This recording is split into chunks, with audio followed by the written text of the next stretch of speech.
What if the world you've been trying so hard to fit into was never meant for you in the first place? If you're exhausted from stuffing your emotions, walking on eggshells, or questioning your worth just to keep someone else comfortable with their toxic behavior, this episode is for you.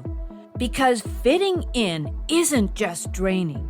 It's costing you the one thing you should never lose: yourself. Today, we're talking about radical acceptance and why the most powerful thing you can do is finally stop trying to fit in.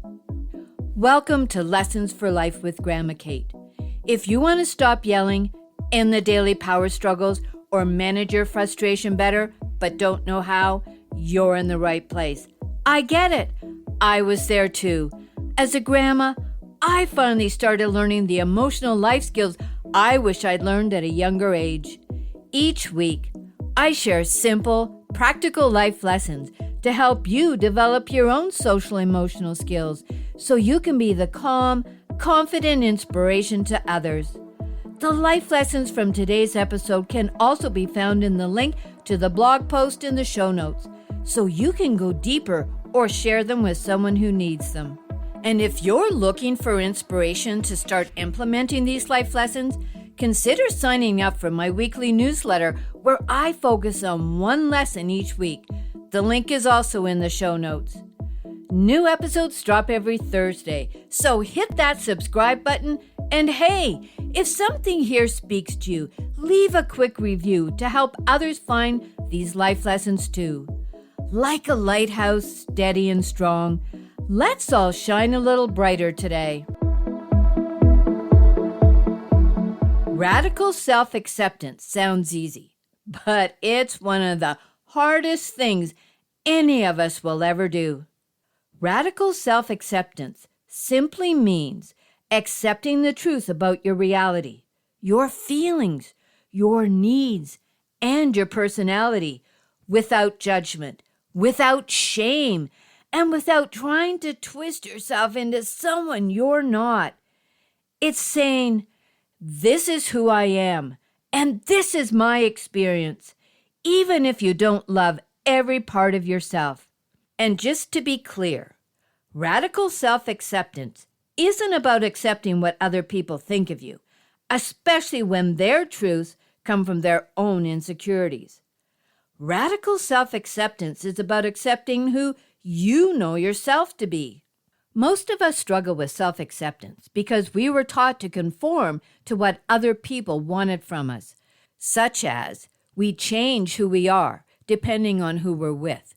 We downplay our feelings because we don't want to be seen as too sensitive. We try to stay small so other people feel comfortable. And underneath all of that is a fear that if we show who we really are, people will leave. But every time you shrink yourself to fit someone else's expectations, you disconnect from who you are. And eventually, there comes a moment when you just can't pretend anymore. Your body feels it first. The stress, the exhaustion, that heavy feeling in your chest that tells you something isn't right. Your relationships start to feel different too. The old roles you used to play don't fit anymore, and you'll get tired of showing up as a version of yourself that isn't real. Little by little, you start to realize you've outgrown the identity you created just to survive. And that's the moment where radical acceptance begins, when you stop fighting the way you're wired and start accepting who you truly are. This past week pushed me into a level of radical acceptance I didn't even know I had in me. People talk about self-acceptance like it's peaceful, but it's the hardest thing you'll ever do. It means facing a hard moment and choosing to trust your gut instead of doubting yourself. That's what happened to me. I volunteered at a local school to help primary kids who are behind in their reading. These are children who need extra support, extra patience, and someone who believes in them. I go in every week because I care and because I know one steady, kind adult can make a huge difference in their life. Very briefly, there has been an issue with one student since September. An educational assistant said I was taking work away from them, even though I was there to help the kids who needed the most support. There were a few discussions about accommodations, but last week, the principal told me I could not work with that child at all. No explanation, no new plan, just a hard no. And it centered out that child, and that hurt me. It hurt because I care about him, because he carries so much trauma for an 8-year-old, and because kids like him need connection, not rejection. And in that moment, my old thoughts showed up again. Maybe I did something wrong. Maybe I shouldn't have spoken up again. Maybe if I were quieter or easier, this wouldn't have happened. But this time was different. I wasn't having it. And that's exactly where radical acceptance stepped in. It sounded like this. No, I'm not blaming myself for doing the right thing. I'm not shrinking to make other adults feel comfortable. I'm not carrying their reactions on my back. And I'm not pretending that this is okay when I know it isn't. Oh, it took real courage, that shaky, teary kind, to stay in that moment and not go back to the old version of me who stayed silent just to keep the peace. But this time, I chose what I knew was right for me, and that's radical acceptance. It's when something feels wrong and you still stand in your truth. It's when you refuse to abandon your values even when it's uncomfortable for others. It's when you trust your inner voice even if the people around you don't understand. It's not easy and it ain't pretty, but it's powerful. And this week taught me something I won't forget. Radical self-acceptance sounds like a mindset, but it's really an action. You can tell yourself all day long that you deserve respect and peace, but nothing truly changes until you make a bold move that aligns with your values. And the moment your actions match your values, everything inside you begins to shift. And that is the person I am becoming. So the big question is, how do you start accepting yourself after years of doing the opposite? Let me walk you through the 5 life lessons that helped me. Number 1, notice when you're resisting reality. Radical acceptance starts with awareness. Pay attention to the moments you catch yourself thinking, this shouldn't be happening, or I shouldn't feel this way. Those thoughts are your first clue that you're resisting what's real. Just noticing that resistance is a powerful beginning. Number 2, name what's true without judgment. Instead of criticizing yourself, gently tell the truth about your experience. For example, imagine you bring up something that bothered you and the other person flips it back on you with comments like, you're too sensitive, or you're overreacting.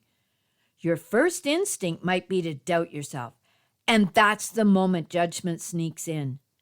Naming the truth without judgment sounds like, I'm feeling dismissed right now. My feelings matter. Their reaction says more about their comfort with honesty and accountability than it does about my worth. When you do this, when you tell your truth instead of absorbing blame, your mind settles, your body settles, and you stop carrying emotional weight that was never yours. And number 3, release the shoulds and self-criticism. There's a saying I love, stop shoulding all over yourself. Because every time we tell ourselves, I should be calmer, I shouldn't feel this way, I should be handling this better. We're rejecting our actual human experience. Should pulls you into an imaginary version of who you think you're supposed to be and away from who you really are.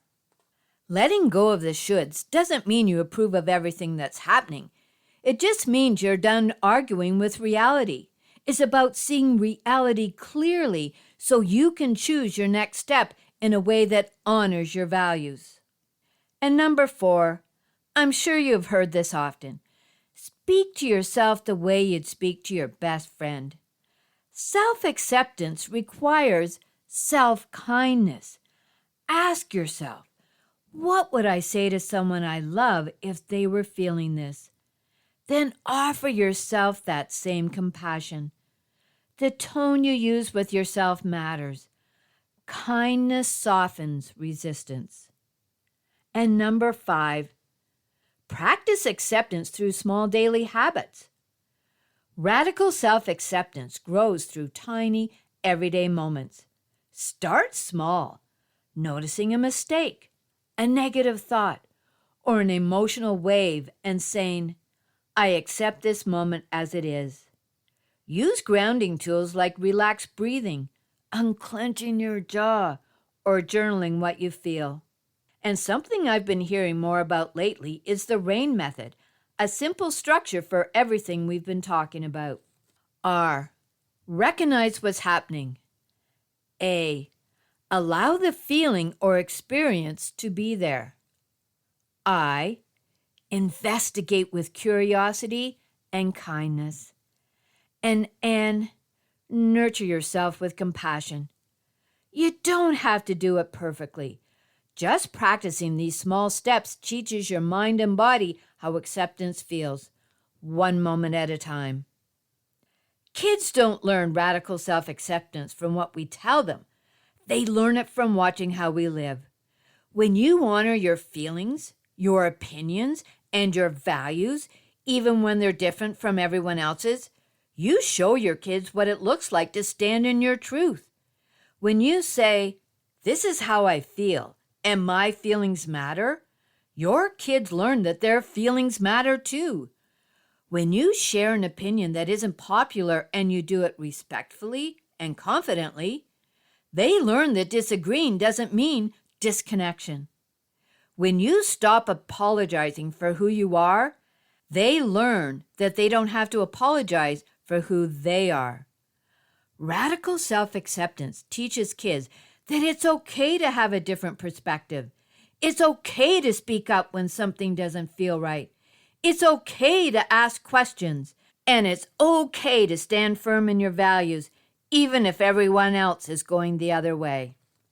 And when you stop abandoning yourself to keep the peace, when you stop shrinking, staying silent, and stop pushing your feelings down, you break a generational pattern. You show your kids that authenticity is not a threat, it's a strength. Because kids who grow up watching radical self-acceptance don't go through life trying to fit in. They go through life anchored in who they are, confident, grounded, and unafraid to stand alone when they need to. Radical self-acceptance isn't just a mindset. It's choosing to take action even when it feels hard. It's choosing your truth over how others have trained you to behave to make themselves feel comfortable with their own insecurities. Radical self-acceptance is choosing presence over pretending. And it's choosing to come home to yourself after a lifetime of trying to fit in everywhere else. And the beautiful thing is this: the moment you choose yourself, even once, your whole life begins to shift. So whether you're figuring out your own feelings, working through a tough moment as a family, or learning how to talk things through with others, you're practicing the emotional life skills that help us grow into the people we're meant to be. Listening is wonderful, but nothing changes unless you use what you've learned today. So pick one life lesson and try it out this week. That's where the magic happens. If you're looking for inspiration to start implementing these life lessons, Consider signing up for my weekly newsletter where I focus on one lesson each week. The link is in the show notes. And if you want to keep building your social skills, hit follow for more from Lessons for Life with Grandma Kate. If no one has told you lately, everything will be okay. Tomorrow is a new day, and with it comes new hope. As I conclude this episode, I must state that this podcast is designed solely for educational and entertainment purposes. While I bring my experience as a parent and grandparent, it's essential that you know I am not a licensed therapist. This podcast is not a substitute for professional advice from a physician, professional coach, psychotherapist, or other qualified professional. Got it? Awesome. Until next time, what is one thing you are grateful for?